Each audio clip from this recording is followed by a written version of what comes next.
तो आज हम रॉबर्ट कियोसाकी की 1997 की बहुत ही चर्चित किताब रिच डैड पुअर डैड पर बात कर रहे हैं। हम में से कई लोग शायद इसके बेसिक आइडियाज जानते हैं, पर आज हम थोड़ा और गहराई में जाएंगे, कहानियों को देखेंगे और ये आज भी कितनी रेलेवेंट है इस पर सोचेंगे। हाँ बिल्कुल, और इसकी शुरुआत ही एक तरह से चौंकाने वाले विचार से होती है। हाँ, कि अमीर लोग पैसे के लिए काम नहीं करते। एग्जैक्टली। और ये पूरा कॉन्सेप्ट दो पिताओं की कहानी पर आधारित है। एक पुअर डैड जो असल में कियोसाकी के अपने पिता थे, पढ़े लिखे सरकारी नौकरी वाले, और जिनका मानना था कि भाई मेहनत करो अच्छी तनख्वाह पाओ। और दूसरे रिच डैड, वो उनके दोस्त के पिता थे, ज्यादा पढ़े लिखे नहीं पर बिजनेस वाले। हाँ, और उनका मानना था कि पैसा आपके लिए काम करे, आप पैसे के लिए नहीं।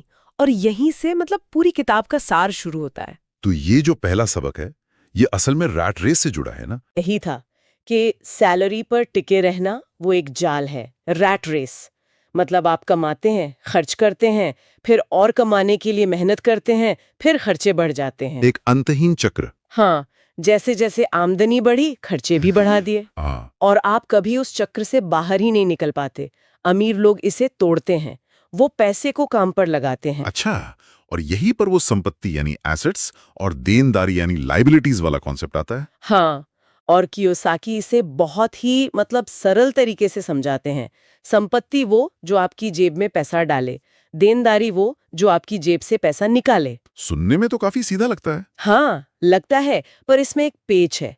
कियोसाकी का तर्क है, और ये थोड़ा कंट्रोवर्शियल भी है, कि आपका अपना घर भी एक देनदारी हो सकता है। ओह, ये कैसे? हम तो घर को सबसे बड़ी संपत्ति मानते हैं। हाँ, पारंपरिक सोच तो यही है, लेकिन उनका तर्क है कि अगर आपका घर आपको कमा कर नहीं दे रहा, किराया या कोई और इनकम नहीं आ रही, तो वो असल में आपकी जेब से पैसा निकाल रहा है। अच्छा।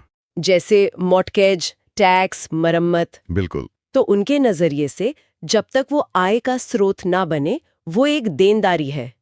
उनका जोर ऐसी संपत्ति बनाने पर है जो कैश फ्लो दे, जैसे किराए की प्रॉपर्टी हो गई, या स्टॉक से डिविडेंड आ रहा हो, या कोई ऐसा बिजनेस जिसमें आपको खुद खपना न पड़े। ये सोचने का एक अलग नजरिया है। और ये हमें लाता है वित्तीय शिक्षा के महत्व पर।